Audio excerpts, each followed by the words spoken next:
Hey everyone, this is Karen Waksman, founder of Retail MBA. Today we're going to be talking about selling to Rainbow stores. If you have a great product, perfect for Rainbow, this little training will give you some things to think about in regards to selling to them. With that said, let's get started on today's training. So let's talk about Rainbow Shoppes. Rainbow Shoppes is a fashion retailer with over 1,000 locations in the United States, Puerto Rico, U.S. Virgin Islands, and online. They sell affordable clothing, shoes, and accessories for women, juniors, plus sizes, and kids. So they have a variety of different products. And they also have shoes, and they have a lot of trending clothing and accessories and so forth. So the reason I create these video trainings is because I like to give you ideas of where to sell to. And some of you are not near a Rainbow, and that's just why I create them. Let's talk about Rainbow. First of all, they're very similar to Forever 21 and other types of stores in that they have all these fashion type products that are reasonably priced. They're very packed in stores. If you've never been to one, it's pretty intense in these stores. I used to actually sell the Rainbow at one point in my career when I used to sell fashion stuff. And it's a very lucrative business. When I used to sell the retail chains back in early 2000s, it's when I started my career, we were selling to all the major retailers, accessories and so forth, and clothing and anything you can think of.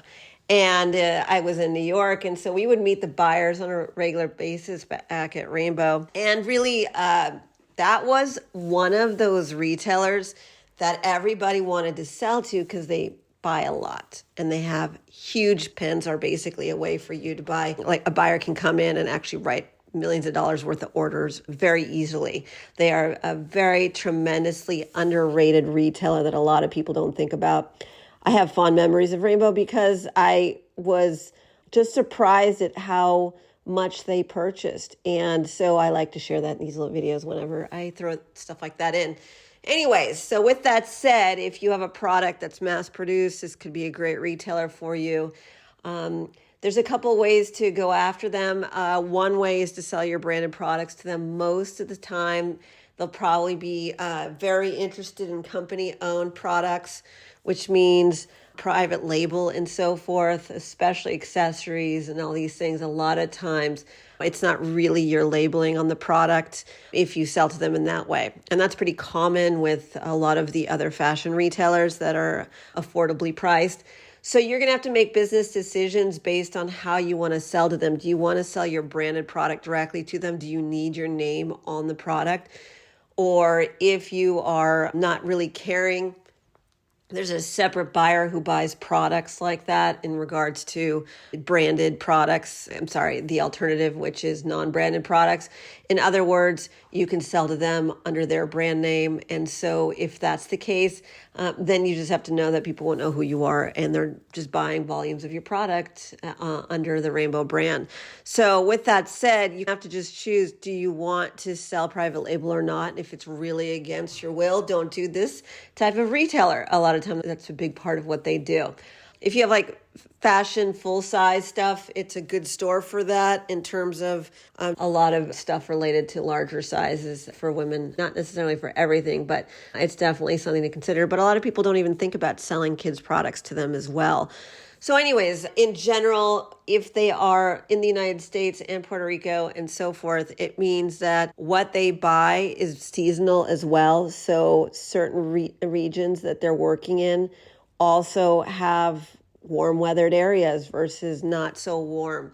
So that means that if you want to sell to them, they definitely will have more regional buyers and so forth who are focused on different regions with different products and so forth, even though they are corporately owned.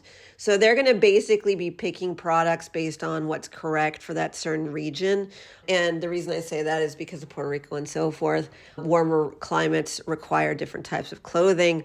And so again, if you're worried about selling them, that it's not going to be, you only have a winter type product, that's okay. Just be aware that there's certain buyers who buy for certain regions versus summer and so forth.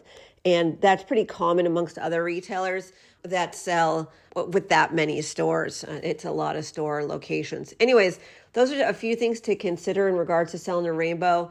They don't have a massive online presence. I think they're currently at 500,000 visitors a month. It's still a lot, but a lot of the majors are in the millions. And so the reason I say that is if you have a product for them online, just be aware that it's just not going to produce as much as some of the other retailers. So you're definitely going to be focused more on the physical store market if you can. That's really where the money is for this retailer currently. Anyways, if you want to learn more about how to approach and talk to Rainbow and how to get them to buy your product, we have a free webinar listed on retailmba.com. The links are also below. You can watch our free trainings. We have tons of free content. Please subscribe and so forth. Or if you want to get involved in our coaching and training systems, they're also listed on retailmba.com. We've been teaching people how to get into majors for the last 13 or more years and taught well over 100,000 people on how to approach, pitch, and sell to retailers. Had tremendous success with that. Karen Waksman, Retail MBA. I hope this helps. Please be on the lookout for additional videos that we create. Thanks so much.